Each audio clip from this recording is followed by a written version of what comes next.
Hi అండి, welcome to MK creations. ఈరోజు వంకాయ కూర చూపిస్తున్నాను. బాండి పెట్టుకుని ఆయిల్ వేసేసుకున్నానండి. అన్నీ కట్ చేసి పెట్టేసుకున్నాను రెడీగా. పోపు దినుసులు వేసానండి. మినపప్పు, కొంచెం ఇంగువ, ఆవాలు, జీలకర్ర అన్నీ పోపు దినుసులు వేసి అవి మగ్గాక కొంచెం వేడైపోయాక పచ్చిమిర్చి వేసానండి. పచ్చిమిర్చి మగ్గాక ఆనియన్స్ కూడా వేసేసాను.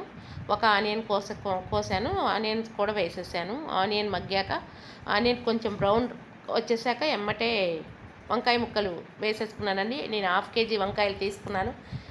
ఎమ్మీగా ఫ్రై అయిపోతాయి చక్కగా. వంకాయలు అంటే ఇష్టం లేని కూడా ఇలా చేస్తే వంకాయ కూర తింటారు.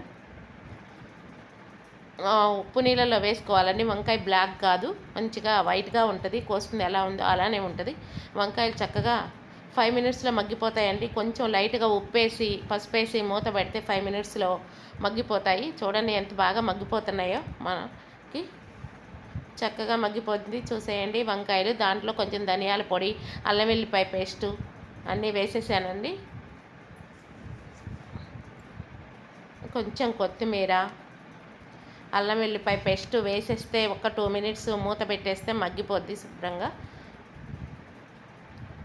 చక్కగా రెడీ అయిపోద్దండి వంకాయ కూర. ఇంకొంచెం సాల్ట్, కొంచెం కారం కూడా వేసేసి మూత పెట్టి 2 మినిట్స్ మగ్గనిస్తే చక్కగా కూర రెడీ అయిపోద్దండి. వంకాయ కూర నచ్చని వాళ్ళు కూడా వంకాయ కూర ఇష్టంగా తింటారండి. చికెన్తో పాటు పోటీ పడుతుంది వంకాయ కూర. ఈజీ అండి. 5 మినిట్స్లో కూర ఏదైనా కావాలి అంటే వంకాయ కూర అండి. చూడండి ఎంత బాగా రెడీ అయిపోయిందో.